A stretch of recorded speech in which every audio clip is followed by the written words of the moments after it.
Seasons come and seasons go, etching trails across our face, trying every way we know to stop the motion, slow life's pace, not wanting to grow old, and yet the pleasures that age brings, of finally knowing who we are, it puts wind beneath my wings.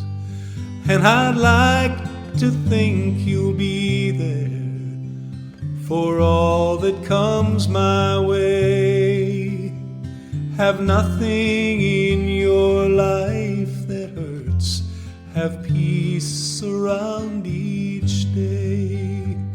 But there's no way to know for sure, so I'll give you my today.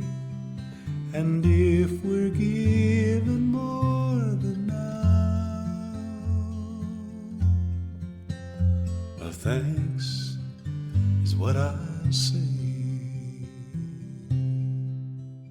Dear partner, that's the first verse and the chorus of a song called Thanks Is What I'll Say. Connie wrote those words and gave them to you long before either of you knew that you were going to become a couple. And then, around the time of your wedding, I took the words she'd written and turned them into a song. Yours and Connie's wedding, August 20th, 1994, was a time of joy, filled with music and merriment, prayers, poems, promise, and promises. To help celebrate, you asked everyone, instead of gifts, to bring food for a feast. And what wasn't there that day was a sense of looming reckoning that would arrive the Monday after Thanksgiving, November 27th, 1995. Some days I wonder why it takes so long for such moments to appear. Other days it feels like a miracle when they come at all. In Bill Clinton, we elect a president who succeeds until he doesn't in living his compartmentalized life. In Donald Trump, a president who bends truth to his liking, though to the detriment of truth and to ourselves. We remain a country founded by slave owners whose words proclaiming that all are created equal ring down through the centuries, waiting to be realized. You and me. We were all American boys who grew up in the 50s and early 60s with TV shows like Father Knows Best and The Adventures of Ozzie and Harriet as some sort of two-dimensional small-screen mirrors or role models. You might say it was a post-war life trying to imitate situation comedy. We learned a few rules early on, like big boys don't cry. The problem was that to better follow that rule, we learned to not share or expose other important feelings. And then on top of that rule was the don't let them see you sweat rule, which is a tough one to master when you grow up thinking life is more about competition than about cooperation. It certainly wasn't about learning to nurture or be nurtured. There were also the unspoken cultural norms. We grew up in a patriarchal society divided by race, class, gender, and sexual orientation. Boys will be boys, a badge of mischievous manliness with no seeming parallel for girls. Growing up in Spokane, I somehow learned that there were good girls and nice girls. One or the other. If someone could be labeled white, male, heterosexual, and an athlete, they were somehow entitled. We could be, so we were, whether we knew it or not.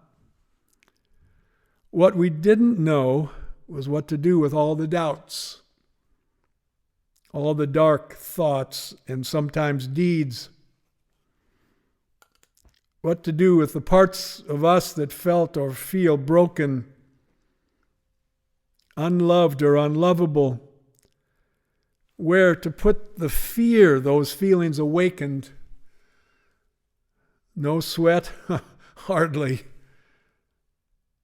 Another show my brothers and I watched was called I Led 3 Lives, a lesson in compartmentalizing, about a guy with a normal job who was also a spy as well as a counter-spy. Maybe we all live at least 3 lives. The life we dream we are living, the life we are unconsciously living, and the one we are in fact living. I believe the more those lives can be aligned and based on love instead of fear, the more we become aware of who we are and what we are doing here. It was clear what we were doing that August day in 1994. Celebrating your marriage to Connie. Connie's marriage to you. Your wedding announcement said in part, for our shadows as well as our sunlight, we have grown to love each other.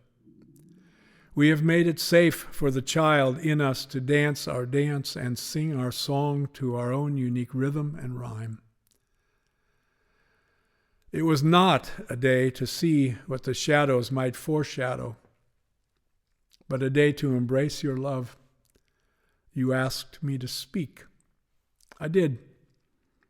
Words are inadequate on this special day, I began. And yet words are what we have to try to express thoughts about, feelings for, and faith in you and your commitment to each other. First of all, thank you. Thank you for sharing your love with me and so many others, and making your love a part of our lives and our lives a part of your love, and for making our lives better because of that love. Congratulations to you. Marriage is an exciting step and a frightening leap. Congratulations on what you each bring to this marriage. A hard-fought, hard-won authenticity, an essence that you have to share, a sense that you have shared with yourself and each other. You also bring promise and purpose that comes with patience and perseverance. You each bring on sober reflection the sure, polished mirror of deep love. You bring a feeling of wholeness that comes by picking up piece by piece a scattered life and putting it together day by day. Congratulations. This whole day belongs to you. At the best, dear friends, as you discover all that you will be together and all that will be awakened inside each of you with the newfound freedom and security of your marriage, it's a day to sing and dance and laugh. It's a time to look forward and backward, but most of all to celebrate this moment. It's a time to say thank you, to congratulate you, to wish you well. It's also a day to tell you how much we love you, how much I love you, today and always. And so we celebrated the moment, blissfully unaware of what it would take, what each would have to give and forgive to align love and truth on the road to true love. On April 8th, 1995, Pat and I got married. We borrowed your idea of asking everyone to bring their favorite food dish to help celebrate. Pat's daughter stood up for her, my cousin Joanne, and you for me. New songs were sung by singing partners and friends. Joanne spoke. Jody read a poem she wrote for the day. Lindsay shared from the heart. Pat Sand's mentor and our friend Milt Jones officiated. Before Pat and I shared our vows, Milt referenced a fairy tale in which a couple was given 3 magic pearls that together offered strength, wisdom, and protection from danger. He compared the pearls to faith, hope, and love before going on to say, I have no magic pearls to give you, but there is wonder and magic among us. We share this wonder with you today. I wish for you especially the wonder of love. I pray that you can look into each other's eyes and say to each other, I love you, not only for what you are, but for who I am when I am with you. I love you not only for what you have made of yourself, but for what you are making of me. I love you for the part of me that you bring out. I love you for putting your hand into my heaped up heart and passing over all the foolish, weak things that you can't help dimly seeing there, and for drawing out into the light all the beautiful belongings that no one else had looked quite far enough to find. I love you because you are helping me to make the lumber of my life not a simple dwelling, but a temple out of the works of my everyday, not a reproach, but a song. After Pat and I shared our vows, you sang a song I wrote for Pat and me. As long as we both shall live.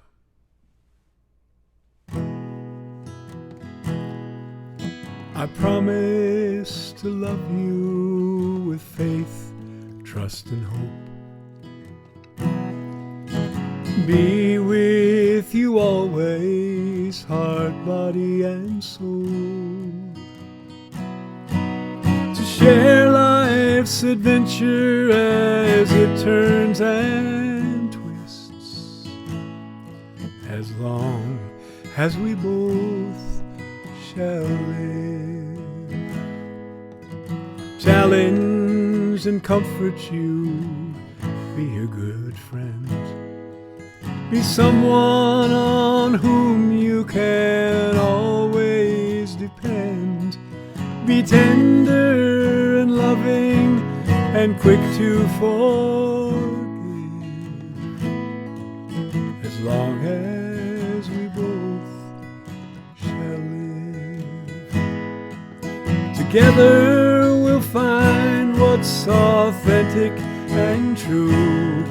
Be the place that we leave from and come home to, sharing that place between heaven and earth, living and loving for all we are worth. Sharing life's grand adventure is my sacred vow.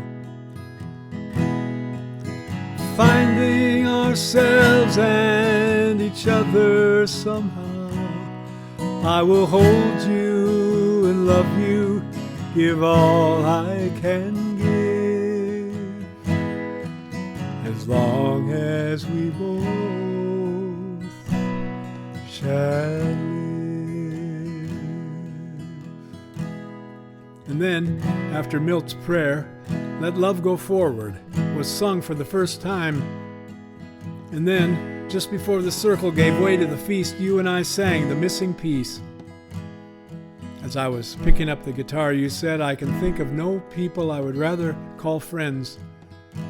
And as your two hearts today have joined, may the flame be eternal, and may the music be everlasting.